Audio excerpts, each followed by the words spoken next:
तो चलिए बच्चों, ये खूबसूरत सी कहानी पढ़ते हैं और देखते हैं कि ये कहानी हमें क्या संदेश सुनाती है।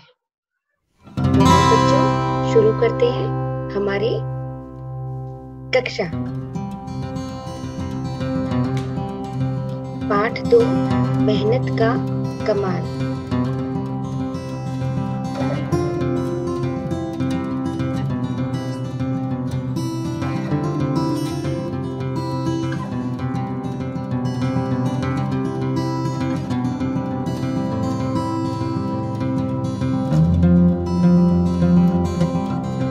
मेहनत का कमाल।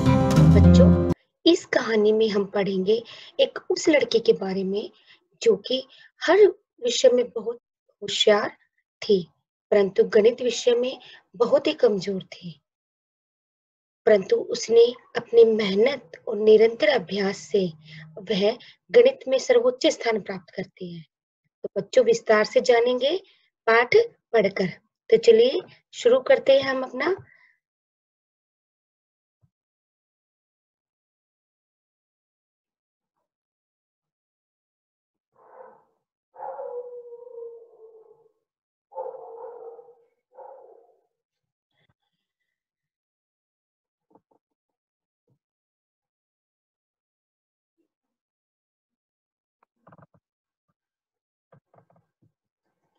साक्षी चौथी कक्षा में पढ़ती थी। वह बहुत ही प्रतिभावान लड़की थी। प्रतिभावान का मतलब जिसमें हर काम करने की योग्यता हो। बच्चों, ये जो लाल रंग में आपको शब्द दिखाई दे रहे हैं, ये आपके शब्द अर्थ हैं, जिनको हम साथ साथ समझते हुए चलेंगे। वह सभी विषयों में अच्छी थी, परंतु गणित में कमजोर थी। इस कारण उसकी रिपोर्ट खराब रहती थी। एक दिन जब वह स्कूल से घर लौटी तो वह बहुत उदास थी। क्या बात है बेटी, उदास क्यों हो? माँ ने बड़े प्यार से साक्षी के सिर पर हाथ फेरते हुए कहा। माँ, क्या मैं गणित के सवाल हल नहीं कर सकती? क्या हुआ? आज इतने गुस्से में क्यों है मेरी प्यारी बेटी? माँ ने लाड़ जताते हुए क्या।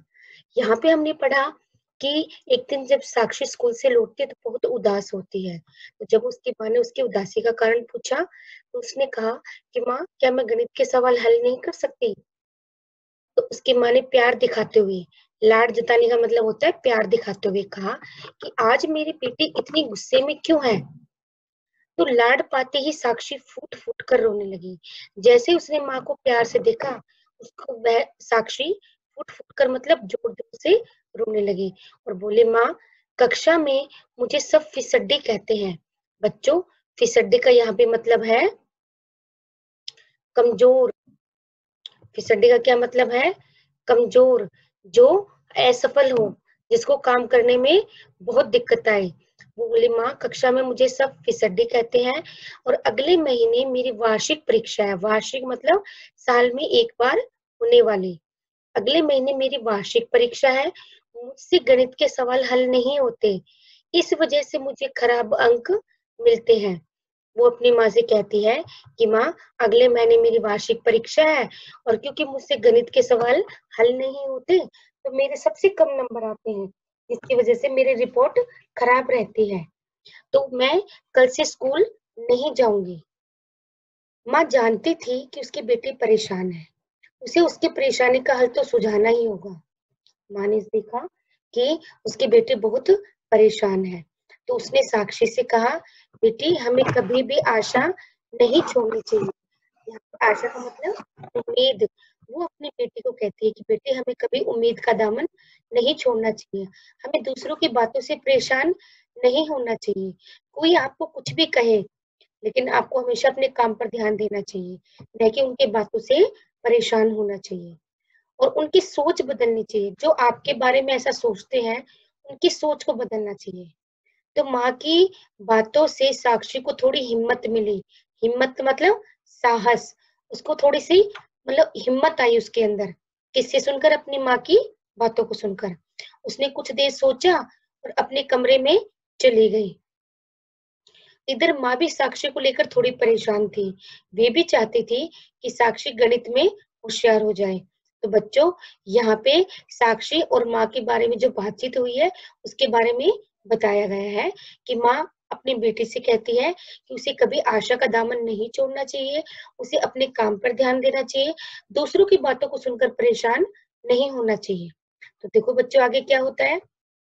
अगले दिन साक्षी प्रातः उठी और उसने निश्चय किया, निश्चय मतलब पक्का इरादा, उसने पक्का इरादा किया कि वह गणित के सवाल जरूर हल करेगी। अब वह प्रतिदिन 1 घंटा गणित के सवाल हल करती। प्रतिदिन मतलब हर रोज। अब उसने नियम से रोज 1 घंटा गणित के सवाल हल करने शुरू कर दिए।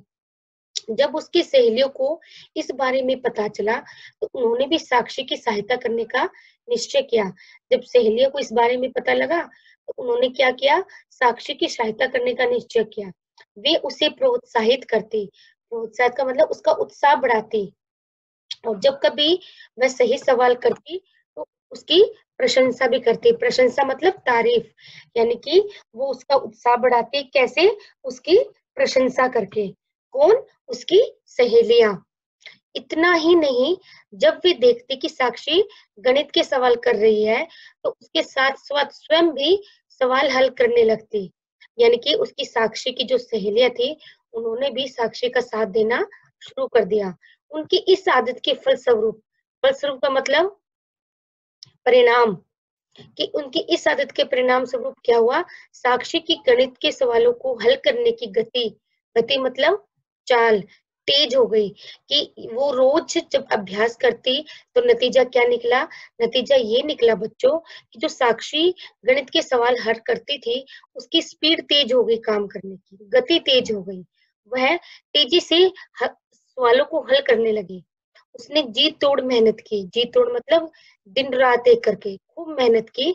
अब वह कक्षा में भी सबसे पहले सवाल हल कर लेती थी। तो बच्चों यहाँ पे हमने पढ़ा कि साक्षी ने जो अभ्यास से अपनी आदत को, यानी कि उसको जो गणित के सवाल हल नहीं होते थे, उसने प्रतिदिन अभ्यास करके, जी तोड़ मेहनत करके उसने गणित के सवालों को सबसे पहले हल करने का कार्य कर लेती थी। यानी कि अब वह कक्षा में सबसे पहले सवाल हल करती थी।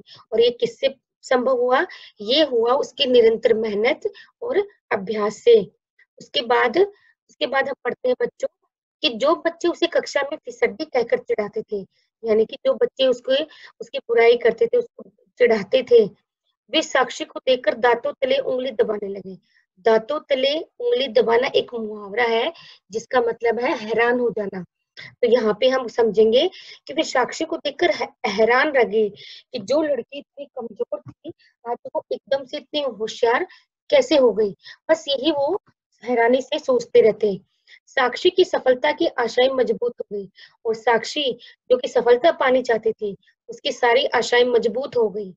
जिन गणित के सवालों से वह दूर भागती थी वही गणित के सवाल अब उसे अच्छे लगने लगे। वह अपने प्रयासों से बहुत प्रसन्न थी। उसने गणित के सवालों का अभ्यास निरंतर जारी रखा। बच्चों यहाँ पे हमने पढ़ा कि जो गणित विषय उसे डराता था, जिससे वो दूर भागती थी, अब वही गणित के सवाल उसको अच्छे लगते हैं और अपने प्रयासों से बहुत खुश थी। यानी कि उसने जो निरंतर अभ्यास किया उसका क्या नतीजा निकला, उसका नतीजा बच्चों ये निकला कि उसे अब गणित विषय अच्छे लगने लगा। वह अब गणित के सवालों से दूर नहीं भागती थी। कुछ दिनों के बाद वार्षिक परीक्षाएं आई। सभी बच्चों ने खूब मेहनत की। देखते ही देखते वार्षिक परीक्षा के परिणाम का दिन आ गया। परिणाम का मतलब रिजल्ट, फल, कि अब उनकी परीक्षा का क्या परिणाम आएगा, उस वो दिन भी आ गया। सभी बच्चे अपना परीक्षा परिणाम जानने के लिए बेहद उत्सुक थे। उत्सुक मतलब जानने की इच्छा, कि सबकी जानने की इच्छा थी कि उनका परीक्षा का परिणाम क्या आया है। ठीक 10 बजे मुख्य अतिथि का आगमन हुआ। अतिथि मतलब मेहमान, कि 10 बजे मुख्य अतिथि आ गए थे। बच्चे उनके सम्मान में खड़े हो गए। सम्मान मतलब आदर। सभी बच्चे मुख्य अतिथि के आदर में खड़े हुए। प्रधानाचार्य जी ने उनका स्वागत किया।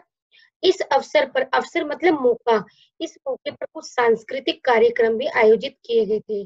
जो नृत्य का कार्यक्रम होता है, संगीत का होता है, वो कार्यक्रम भी स्कूल में रखे गए थे। बच्चों, प्रतीक्षा की घड़ियां समाप्त हुई। प्रतीक्षा मतलब जो इंतजार था बच्चों का वो समाप्त हुआ। प्रधानाचार्य ने कुछ देर बाद परीक्षा परिणामों की घोषणा की। साक्षी ने पूरे विद्यालय में सर्वोच्च स्थान प्राप्त किया था। बच्चों, जो साक्षी अपने गणित विषय की वजह से पीछे रह जाती थी, आज उसने पूरे विद्यालय में सबसे ऊंचा, सर्वोच्च मतलब सबसे ऊंचा स्थान प्राप्त किया। मुख्य अतिथि ने उसे शील्ड प्रदान की। शील्ड का मतलब उसको पदक दिया। यह उसके जीवन की सबसे बड़ी उपलब्धि थी कि उसको पुरस्कार मिलना, उसको इनाम मिलना उसके जीवन की सबसे बड़ी उपलब्धि थी। पुरस्कार पाकर साक्षी की आंखों में आंसू आ गए। पुरस्कार मतलब इनाम, कि जैसे ही साक्षी को इनाम मिला उसकी आंखों में आंसू आ गए। उसे विश्वास नहीं हो रहा था कि पूरे विद्यालय में उसने सर्वोच्च स्थान प्राप्त किया है। उसकी आंखों में आंसू क्यों आए बच्चों? क्योंकि वो खुशी के आंसू थे और वो सोच नहीं पा रही थी, वो विश्वास नहीं कर पा रही थी कि उसने ही पूरे विद्यालय में सबसे ज्यादा अंक प्राप्त किए हैं। वह बहुत खुश थी। सभी लोग साक्षी की तारीफ कर रहे थे, प्रशंसा कर रहे थे और विद्यालय के प्रांगण यानी विद्यालय का जो आंगन था वो तालियों की गड़गड़ाहट से गूंज उठा। क्या हुआ बच्चों? गूंज उठा। तो बच्चों, ये जो कहानी थी, हमने जो कहानी पढ़ी, इसमें हमने मेहनत का कमाल देखा कि निरंतर प्रयास करने से एक कमजोर बच्चा भी, जिसको कुछ नहीं आता, वह भी बहुत कुछ हासिल कर सकता है। हमने इस कहानी से क्या शिक्षा मिली? हमें इस कहानी से शिक्षा मिली कि साक्षी की तरह जो भी बच्चा निरंतर अभ्यास करता है, अपनी पढ़ाई सुचारू रूप से करता है, किसी की बातों पे ध्यान न देकर अपने ही काम पे ध्यान देता है, एक दिन वो बच्चा अपनी मंजिल को अवश्य पाता है। यानी कि साक्षी की तरह उसे भी सर्वोच्च स्थान जरूर प्राप्त होता है। तो बच्चों, हमें कभी भी किसी से नहीं डरना चाहिए। अपनी मेहनत से हमें अपना लक्ष्य हासिल करना चाहिए, जैसे कि साक्षी ने किया। तो बच्चों, आप इस कहानी को फिर से पढ़ेंगे, फिर से समझने की कोशिश करेंगे और जानेंगे कि किस प्रकार साक्षी ने अपनी हिम्मत, अपनी मेहनत से अपनी सफलता को प्राप्त किया। तो बच्चों, ये था हमारा पाठ दूसरा, जिसका नाम था मेहनत का कमाल। आशा है आपको ये कहानी बहुत पसंद आई होगी और आपने बहुत कुछ इस कहानी से सीखा होगा। अगली कक्षा में फिर हम एक नई कहानी पढ़ेंगे, फिर नया पाठ शुरू करेंगे। तब तक के लिए नमस्कार।